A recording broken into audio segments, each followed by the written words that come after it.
안녕하세요. 결혼한 지 올해로 4년 차인 30대 여성입니다. 어머님의 말도 안 되는 억지 때문에 결국 남편과도 이혼했네요. 남편과는 지인의 소개로 만났어요. 당시 저도 남편도 서울에서 직장 생활을 하는 평범한 회사원이었지요. 둘 다 맛집 다니는 걸 좋아해서 주말에 만나 밥도 먹고 차도 마시며 같이 시간을 보냈습니다. 그러다 서서히 정이 들어서 소개받은 지 4달 만에 정식으로 연애를 시작했네요. 사귀는 동안 소위 쿵짝이 잘 맞는다고 하잖아요. 저희가 그랬어요. 그 흔한 말다툼 한 번 없이 서로에게 안식처가 되어주며 인연을 만났지요. 그러다 남편이 먼저 결혼 이야기를 꺼냈고 제가 별 고민 없이 좋다고 하면서 결혼을 약속한 사이가 되었습니다. 하지만 결혼 준비를 시작하고 얼마 지나지 않아 남편이 자기 고향에 있는 회사로부터 이직 제안을 받았어요. 사실 남편이 회사 생활을 서울에서 하고 있긴 했어도 워낙 박봉을 받았던지라 서울살이가 녹록지 않다고 몇 번이고 저에게 하소연을 했었거든요.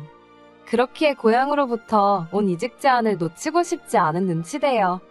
그리고는 혹시 제가 같이 가줄 수 있는지 묻더라고요. 솔직히 저는 평생을 서울에서만 살았기에 다른 지역에는 연고가 거의 없어요. 그렇다 보니 아무리 같은 대한민국이라고 해도 다른 지역으로 움직인다는 게 썩 내키지는 않았지요. 게다가 남편의 고향에서 제가 뭘 할 수 있을지 모르겠더라고요.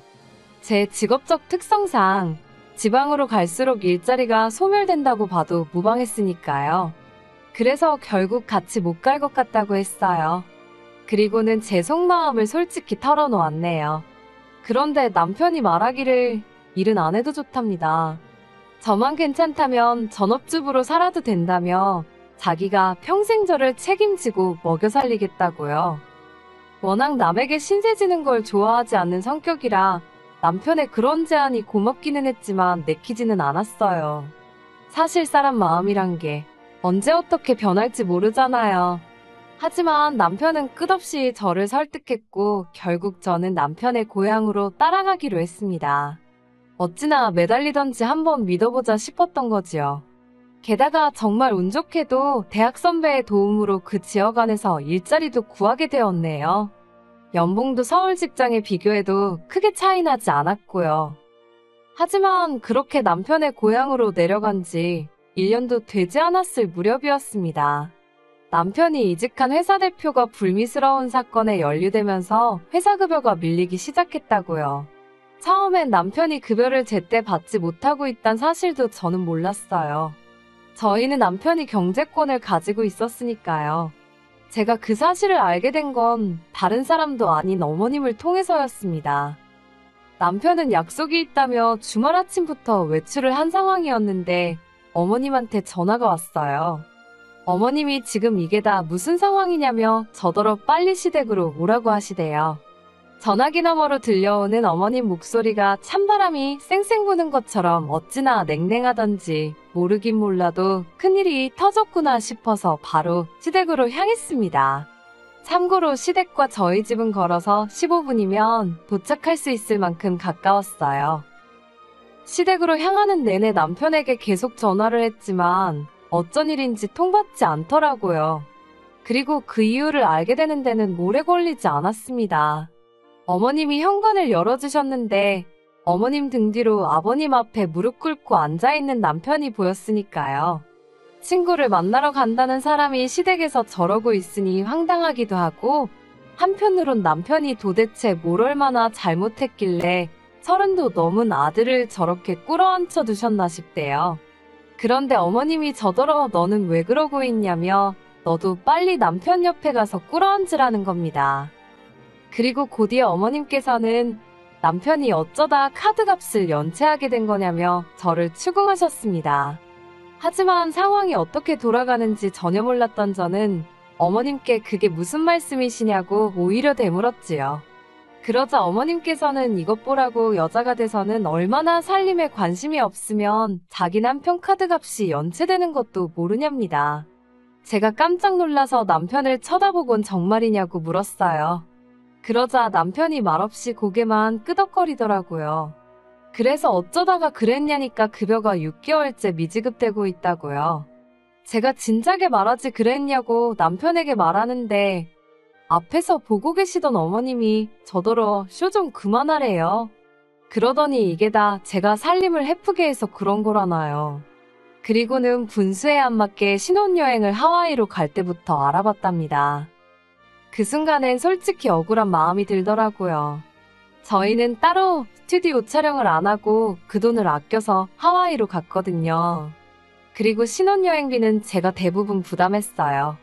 그때만 하더라도 남편이 집을 해오는 줄 알고 있었으니까요. 말이 나와서 말이지만 집에 대해서도 정말 할 말이 많습니다. 저도 남편도 저희 부모님도 시댁에서 집을 해줄 거란 기대 같은 것도 없었고 크게 바라지도 않았어요. 그런데 상견례 자리에서 어머님이 먼저 당신이 집을 해주시겠다며 어찌나 생색을 내셨는지 모릅니다.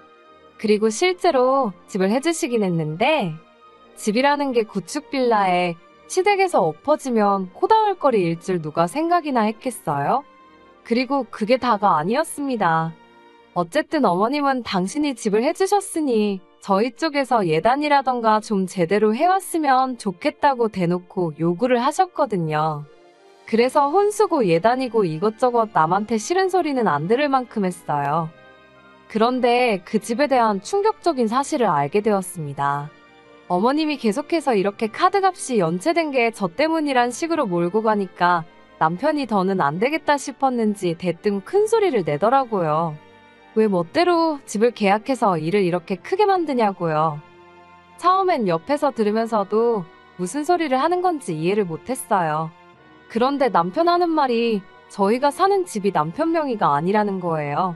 집은 어머님 명의로 되어 있었고 어머님이 계약금이랍시고 내주신 4천만 원을 제외한 모든 게 대출이라고요. 그리고 그 대출은 어이없게도 저희 남편이 갚고 있었답니다. 어머님이 월세 대신 낸다 생각하고 갚으라고 했다나요? 황당해서 어머님 아버님이 계신 것도 잠시 잊은 채 저도 모르게 한숨을 내쉬었습니다. 그러자 어머님이 어디 어른 앞에서 그따위로 행동을 하느냐고 하시길래 어머님이 저라면 지금 화가 안 나겠냐고 물었어요. 그리고는 남편한테 일어나라고 했습니다. 막말로 어머님 아버님이 카드 빚을 갚아주실 것도 아닌데 왜 여기 와서 아쉬운 소리를 하고 욕을 먹고 있느냐고요. 집으로 돌아오자마자 남편한테 지금 상황이 어떻게 돌아가고 있는 거냐고 따져 물었어요. 제대로 다 털어놓으라고요. 그러자 남편이 미안하단 말과 함께 이것저것 하나씩 끄집어내며 이야기를 하대요. 여담이지만 물론 당연히 결혼 전에도 각자의 재정 상태에 대해서 몇 번이고 이야기를 나눴습니다. 하지만 그때는 저에게 잘 보이고 싶은 마음에 여기저기 조금씩 뻥튀기를 했었다네요. 모아둔 돈이 5천만 원 있다고 하지 않았냐, 그건 다 어디 있냐고 물으니 그건 차를 사면서 다 써버렸답니다. 저한테는 리스라고 했던 차였어요. 그런 남편을 보고 있자니 한숨만 나오고 원망스러웠지만 꼼꼼하지 못했던 저를 탓할 수밖에 없었지요. 결국 남편과 상의 끝에 일단은 집부터 이사를 하고 자동차는 팔기로 했어요. 애시당초 남편 명의도 아닌 빌라인데 저희 부부가 갚을 필요가 없었으니까요. 그리고 솔직히 매달 월세 내듯 대출을 갚아야 한다면 집이라도 좋아야 할 거 아닌가요? 솔직히 사주신 거라 하셨으니 그러려니 하고 살았지 40년이나 돼가지고 벽에는 금도 가있고 찬바람이 들어차기 일쑤였지요. 어머님은 이 빌라가 재개발이 될 거라는데 제 눈에는 그런 투자 가치도 보이지 않았고 재개발이 언제 될 줄 알고 이걸 버티면서 저희가 그 빚을 다 갚나요? 다행히 남편 차는 연식도 오래되지 않았고 운행거리도 짧아서 비교적 좋은 가격에 정리할 수 있었어요. 남편이 몹시 아쉬워했지만 당장 어떻게든 월세를 면하려면 목돈이 필요하기도 했고 상황이었던지라 본인도 뭐라고 말을 못하대요. 그렇게 저희는 반지하지만 그래도 전세인 집으로 이사를 갔습니다. 처음부터 다시 시작이란 마음으로요. 친정부모님이 얼마나 속상해하시던지. 하지만 저는 그런 생각보단 그저 어머님의 집 사줬다는 유세와 생색에서 벗어났다는 사실이 기쁘대요. 시댁에서 거리도 차로 30분 넘게 떨어진 곳이라 마음이 편했고요. 그리고 더 이상 남편에게 경제권을 맡겨둘 수 없었어요. 그래서 경제권을 모두 제가 가지고 왔습니다. 비로소 모든 것이 제자리를 찾아가는 느낌이었달까요? 이후로 저희 부부는 각자의 자리에서 정말 죽을 힘을 다해 열심히 살기 시작했어요. 남편은 퇴근한 뒤에는 대리운전과 배달을 하며 돈을 벌었고, 저는 저대로 아는 지인들을 통해 일감을 받아와 새벽까지 컴퓨터를 붙들고 씨름을 했지요. 신혼이고 임신이고 그런 건 생각할 여력이 없었어요. 남편은 남편대로 저에게 미안해했고, 저는 저대로 친정부모님을 실망시킨 것도 그렇고, 아무튼 저희 두 사람 다 하루빨리 이 반지하를 탈출해야겠다는 생각뿐이었네요. 그러다 한 3달쯤 됐을 거예요. 어머님이 다급한 목소리로 연락을 해오셨어요. 아버님이 식당 주차장에서 차에 치이셨다고요. 주차장이라 차가 천천히 달렸다고는 하지만 아버님 연세도 있으시고 어디 크게 다치신 건 아닌지 머리라도 다치셨으면 큰일이니까요. 놀라서 병원으로 향했습니다. 병원에 도착하니 어머님은 울고불고 난리셨는데 의사 말로는 다행히 아버님은 꼬리뼈 쪽을 다치신 거 외에는 크게 걱정하지 않아도 된다고 하대요. 그제서야 저도 남편도 한숨 돌리고 다시 회사로 복귀를 하려는데 어머님이 저를 붙잡으며 병간호 안 하고 어디로 내뺄 생각을 하렵니다. 그래서 어머님이 계신데 제가 왜 병간호를 해야 하냐고 물었어요. 그러자 어머님이 대뜸 이 모든 상황이 전부 저 때문이라는 거예요. 황당해서 아버님이 저 때문에 다치셨다는 거냐고 물으니 그렇다나요. 이게 다 저희가 멋대로 이사를 나가서 생긴 일이라고요. 알고 보니 아버님께서는 어머님이 멋대로 사신 그 빌라의 대출을 갚기 위해서 지인 식당의 주차장 관리 일을 시작하셨고 그곳에서 사고를 당하신 거였어요. 어머님은 저희가 빌라에 계속 살면서 대출을 갚았으면 아버님이 나가서 그 고생할 일이 있었겠냐며 저더러 책임을 지라고요. 그리고 그 책임이란 한마디로 빌라에 잡혀있는 대출을 저희더러 갚으라는 것이었지요. 원한다면 명의도 남편 명의로 바꿔주겠다면서요. 제가 됐다고 했어요. 투자 가치도 없는 구닥다리 빌라에다가 제가 왜 생돈을 바르냐고 그렇게는 못한다 했지요. 그리고 저도 그땐 부동산에 이것저것 많이 알아봤던 시기라 그 빌라가 매매하기 어려운 것도 알고 있었어요.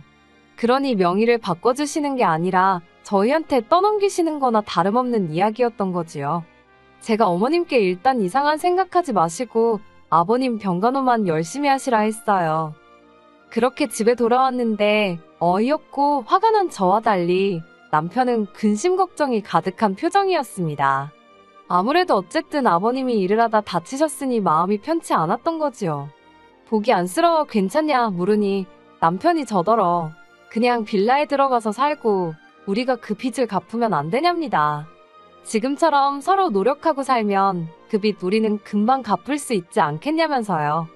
우리가 젊으니까 고생을 해도 젊은 우리가 하는 게 맞지 않냐는데 어이가 없어서 남편을 잠깐 쳐다봤다가 그렇게는 못한다고 딱 잘라 거절했습니다. 어머님이 멋대로 저지른 일을 내가 왜 수습을 해야 하냐고요. 그러자 남편이 한다는 말이 어머님은 다 우리 잘 되라고 그러신 거지 일부러 그러신 게 아니라나요. 이제 시작하는 자식한테 한 달에 대출 150씩 갚게 하신 게 자식 잘 되라고 그러신 거라고? 그게 말이 되냐 따졌습니다. 그러자 남편이 한다는 말이 자기가 처음엔 이런저런 이유로 저한테 미안해서 차를 팔자고 할 때도 순순히 팔았답니다. 하지만 이제 자기가 월급도 제대로 받아오고 있고 열심히 살고 있지 않냐면서 이번에는 자기 뜻대로 다시 빌라로 들어가재요. 그러면서 저더러 너도 부모 있는 자식으로서 시부모님이 불쌍하지도 않냐는 겁니다. 저 나이에 대출 갚겠다고 일하다 사고가 났는데 미안하지도 않냐고요. 어이가 없었지요. 막말로 그 대출 저 때문에 받으신 거 아니잖아요? 돈 1,000원도 저 때문이 아닌데 제가 왜 미안해하고 불쌍해해야 하나요? 안타까운 마음은 있지만 그렇다고 제가 대신 갚을 대출은 아닌 거지요. 남편에게 진심이냐니까 진심이랍니다. 제가 싫다면 자기라도 혼자 그 빌라에 들어가서 살면서 대출 갚고 하겠대요. 그래서 그러라 했습니다. 그렇게 따로 살자고요. 당신은 빌라 들어가서 당신이 번 돈으로 대출 갚고 뭐라던 알아서 하라고. 나는 나대로 살겠다고요. 그러자 남편이 그게 무슨 소리냐 해서 말 그대로라고 각자 갈 길 가자고 했지요. 그리고는 사기 결혼으로 고소 안 하는 걸 다행으로 알라고 소리를 질렀더니 그건 미안하게 됐다네요. 그런데 자기는 도저히 어머니 아버지를 모른 척하고 살 수가 없다나요. 저는 남편이 정신을 차렸다고 믿었고 그래서 마지막으로 남편만 믿고 이 결혼 생활을 이어가려 했어요. 하지만 남편 말하는 꼬라지를 보니 앞으로도 결국엔 어머님 아버님한테 이리저리 끌려다닐 게 뻔하겠더라고요. 그리고 다행이라 해야 할지 남편이 저더러 전세보증금하고 어쩌고 해서 한 4천만 원 되는 돈은 저 다 가지랍니다. 그 속내가 뭐였는지는 몰라도 남편의 마지막 남은 양심이었다고 생각해요. 처음부터 나쁜 엑스는 아니었으니까요. 그렇게 저는 다시 서울로 올라왔어요. 서울에 올라와 다시 직장도 구했고 지난 1년이 꿈 같기도 하고 무슨 일이 있었던 건가 싶을 만큼 제일 같지 않대요. 한편 남편은 기어이 그 빌라에 들어갔답니다. 그리고 어이없게도 제가 서울에 올라와 직장을 구하던 시기에 남편 회사는 결국 문을 닫았더군요. 남편이 술에 취해 전화를 해와서는 저랑 살 때가 그래도 좋았다며 그때 자기가 눈에 뭐가 씌었었나 보다고 미안하다 하는데 그냥 대출 잘 갚고 잘 살라고 한마디 해주고 말았습니다. 그래도 아버님이 다치고서 남편의 속내를 볼 수 있었으니 다행이에요. 그렇지 않았으면 결국 의미 없는 결혼 생활만 더 길어졌을 테니까요. 저는 제가 한 결정에 요만큼도 후회는 없습니다.